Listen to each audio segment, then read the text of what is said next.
talk a little bit about rules. We got a couple rule things that are happening. You were mentioning something about practice. Well, Practice. the two main rule things. Talking about practice. One's a done deal, already been voted on and passed. So we'll talk about that first. Okay. And then the second one is going to probably come up this weekend when they start the meetings. So what they've already passed, the owners have already passed, is three main training camp drills that they've identified as being detrimental to the player's health, i.e. concussion type stuff, which of course they're trying to cut down on. So of course they're saying, well, if we say we're serious about concussions, we can't have the guys doing these kind of drills in training camp. Number one, and if you've played Little League or high school football or whatever, you've probably done or at least heard of these three rules. Now, one of them is the Oklahoma drill. With the Oklahoma drill, what they do is they take two, not tackling dummies, but you ever see those flat ones they lay out, or they put some cones down wide enough apart for at least two people to walk through shoulder to shoulder. That's the width of it. You take a defensive player, an offensive player, usually a defensive tackle and an offensive lineman, put them in the middle between those two, and you put a running back with the ball in his hand behind him. So the idea is for the defensive guy to shed the block and make the tackle before the guy can run between the pads or the cones. They actually run that drill on Madden. Yeah. Or the offensive take it out guy. the game? No. The offensive guy to get his guy turning so the running back can run. Right. And they stopping that? Yeah, because the running backs was getting a bad break. And Dominican Sue, like, and again, and the two linemen, head or something. And the two linemen are just going bang, bang, bang. You know what I mean? And helmets are being used because it's close quarters, and it's a mano-a-mano type competition going on. Nobody else is just one-on-one. No, this reminds me of. What's that? We're going to talk a little bit later about Arizona and what's going on with the offense and Kyler Murray. But I was watching some Kyler Murray tape when they were playing Alabama and Quinnen Williams, I think it was, right? And Kyler started running, and Quinnen reached out with like one hand and just like snagged him like he was a little puppy. Oklahoma was good, but Alabama's another story. But I mean, he's so small that Quinnen Williams. Remember, I was telling you a lot of times when you're running like with Madden, I can tell when the power levels because of the way they break tackles, like arm tackles and things, or don't, Right. But in any event, so you were saying that. So the next one is bull in the ring. Bull? Oh, man. You heard bull in the ring. We ring. used to coach that, didn't we? Right. So you either made a circle, put some cones around, or just take the entire team and kind of make a nice little round opening there. There's a couple of different ways to run this bull in the ring. First of all, it starts with one player in the middle of the ring. Now, one version of it is they'll call out another player. He'll come out. They'll line up head to head in the middle of the ring, and the idea is to knock the other guy down or push him out of the ring. The other way to do it is you actually make a circle of players. Every player gets a number. You put one guy in the middle. I think this is how we did it. And you shout out the number. So the guy could be behind you. So you have to react off of sound and where the other players are looking. We get around. Yes. To get around, and this guy's got a full head of steam at you. Is that why all our kids had brain damage? I had brain damage watching it. No, I did it in high school. We never had any brain damage. I did it in high school. Joking. I did it in high school quite a bit. That was a staple. Yeah, it was. I remember. You know what I mean? And the third one is one that I was not familiar with, but it makes a lot of sense. It's called the half line drill. And basically, instead of having your entire line of scrimmage where you have your center, two guards, two tackles, a tight end, they'll just take center, guard, tackle, one side, left side or right side, possibly a tight end. And then same thing on defense, a nose guard and or a D tackle, a linebacker and a defensive end. And they'll just run plays. People? Yes, and they'll run plays only in that direction. Like there's nobody else over there on the right. So you know every play, every running play is going to be either off tackle, up the middle, or around the left end. Okay. So the defensive players know they're going to get action every single play as opposed to in a regular scrimmage type setting.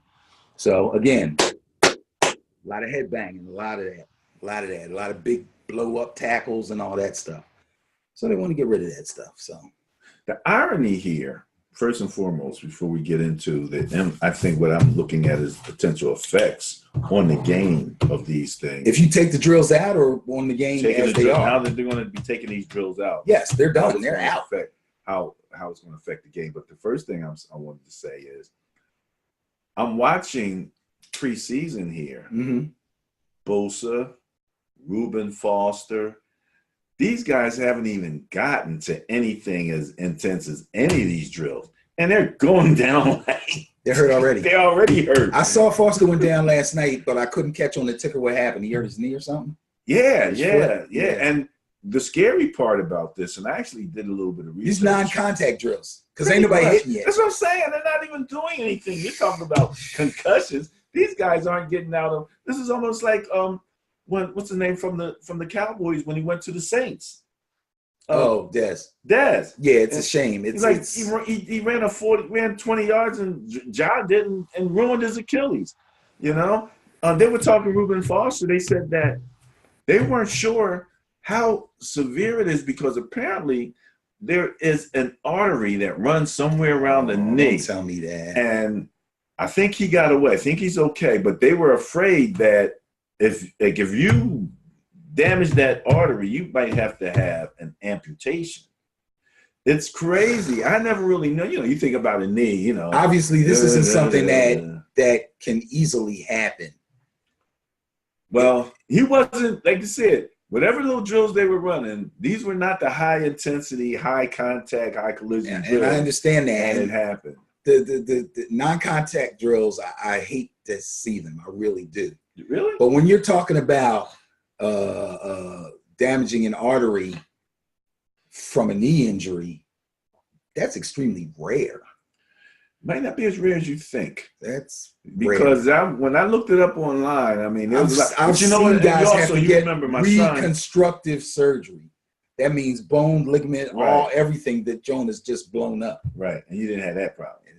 Right. I understand that, but they mentioned it, so I looked it up. But in any event, so that's very interesting that they take this out, and we're watching people get hurt on much less intense, practice arrangements. Yeah, but you won't get CTE from a knee injury. That's true. That's true. Now, this looks like it's really going to affect tackling and blocking, the most fundamental of skill sets, of requirements in order to play tackle football, American-style tackle football. In the running scenario, you got your zone blocking schemes, and you got your other blocking schemes. But if you don't get to really practice that stuff, and, with some level of contact, I mean, you're going to be doing this off of muscle memory from college or from high school or what? Let me say this. This will affect, and of course, this is an NFL rule, so It doesn't affect college and high school, which is probably where it's run the most. Yeah, that's what I'm saying. But in the NFL, if they run these drills, it's like the first week, and then they probably stop. They're not doing that.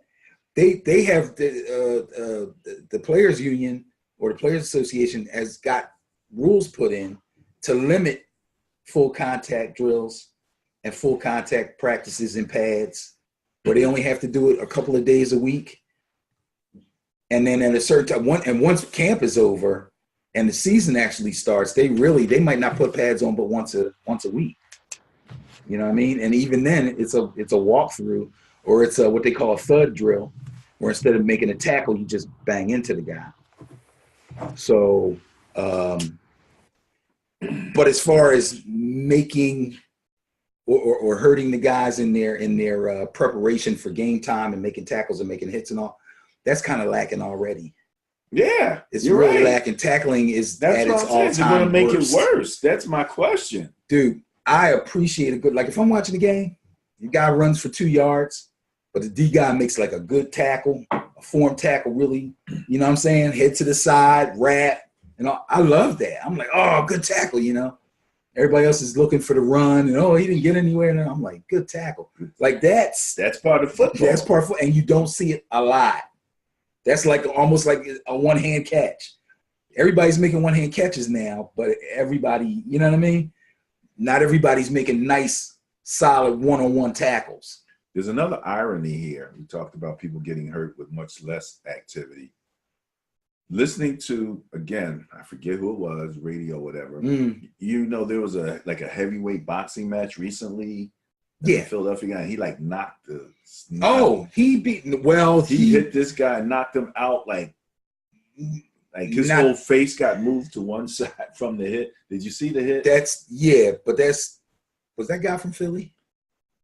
Maybe not. No, but the main thing was that there was a serious knockout. Yeah, they messed the guy's face up. Everyone, especially the boxing fans, absolutely loved it. It got so much play. It was celebrated like, you know, almost like the movie. He knocked you you know, and I mean, everybody's jumping, and I heard nobody start talking about CTE or any concussion worries with this guy. And to be quite honest, I equate football and boxing. A good blow in football is like a good punch in boxing as far as I'm concerned. So the guy who was pointing this out was saying that, you know, all of this concern about you know, the you know, getting hit and the CTE in football is out of whack when you look at the way people look at boxing. And if you accept that football is a collision sport, then you accept that's a possibility, that's a danger. It's, you know, these guys are jumping off of cliffs with wings and doing all types of stuff that are way more dangerous as far as I'm concerned. Because they choose to do it, and it's their right to. And so with the football player. Right. If you're going to sign me to a $100 million and guarantee 50, I might get the snot knock and I might get CTE, but I'm signing up for it if I get that contract. And we're going to go at, because I'm a gladiator, and as a gladiator, the only difference is, instead of fighting you in the ring, I'm playing football. It's a gladiator sport as far as I'm concerned. I agree with what you're saying. I do. That was muted. That's a muted agreement. Give me a chance. As far as the end result of what boxing does to the brain and what football does to the brain. But I'm sitting here thinking, what's the difference? And the difference is, you know, boxers, let's say you had a 10-year boxing career. So you got hit in your head quite a bit, right? But when you're in training camp, you wear headgear and they wear bigger gloves, padded gloves. Okay. And you don't really take no real shots to the head till you get in the ring. Okay. And that's a good point. Okay. Good point. So you're saying, if you're a football player, it's like, well, it used to be, it isn't anymore because of rule changes and things like this. It's every day you're getting some trauma in a game. How many plays get running off? 80, 90 plays? Somewhere. So you take half of that if you play defense and you're hitting. And you got a 10-year career. Boxers fight twice a year on the average. You know what I mean? It's worse. Okay, it's something to I would say the trauma to the brain could be much worse. Now, again, also you've got helmets, and you got all of that type of stuff, and yeah, but all that does is keep you from getting your head split. Well, you know what causes a concussion, right? To be reducing concussion by a certain percentage, and I'm sure they're being successful with that, and they're going to. Sean Springs, Ron Springs, who used to play for the Dallas Cowboys, is deep into that. Right. I remember we talked about this. What they have to find is something that will absorb. Thank you. All of the impact, because what knocks you out, what gives you concussion, is your brain floats, right? And when it shakes like that inside of your skull, that's what gives you concussions or knocks you out. If they can make a helmet that will take all of that so that the brain doesn't move. Have they actually come to a percentage of players that they would expect are going to have concussions out of how many players in the NFL? 1,800 maybe, across 32 teams? Players that they expect to have like what percentage, like, are they seeing? Because, I mean, Well, first of all, if this is a 2% problem that they're trying to address, and they're changing the whole game for a 2% problem. If it's a 50% problem, it's another level of a problem. You kind of get where I'm going here. I just don't understand. I don't know. That's something. If anyone out there knows, throw it at us. Right, and maybe we can do some research to get some actual numbers. You know, but I tell you what, whatever it is significant enough that the league is at least saying that it's a big issue for them. Some people think that's bull. Some people think that the NFL is just talking trash. But I mean, you can see these rule changes slowly but surely, one by one, getting changed and taken out. So they are showing some form of concern. I think you also have one of my sterling theorems is extremists tend to the extreme. Yeah. So the NFL, at one point, they were hiding it and obscuring the information. Right, but when they got busted, now they've gone to the other extreme. Now extremists tend to the extreme. Right. And now that's what I'm questioning. Right. Because you have to have a basic philosophy of your game. Is it a collision sport or is it not a collision sport? Right. If it's a collision sport, how do you train for collisions? Like, for example, you just said with the boxers, they wear helmets and all of that kind of stuff, which, padded gloves, which removes a lot of the force and it cuts down on the force. Right. So, maybe that's a thought for the NFL that they would have practice gear and game gear, where they could actually, because again, so much of football is muscle memory. And that's what I'm looking at. I'm like, what's going to be lost in the muscle memory when it comes time and you're running that sweep? You know what I mean? And you haven't really done it in a while, that level of collision. I mean, you got to kind of look forward. That's what I was saying, is that muscle memory going to come? Is like, I remember when we did this in college, we did it so much. I'm good at it, but I haven't done it here in the pros in a year. Then it's 2 years. Then it's 3 years. That's what I'm questioning.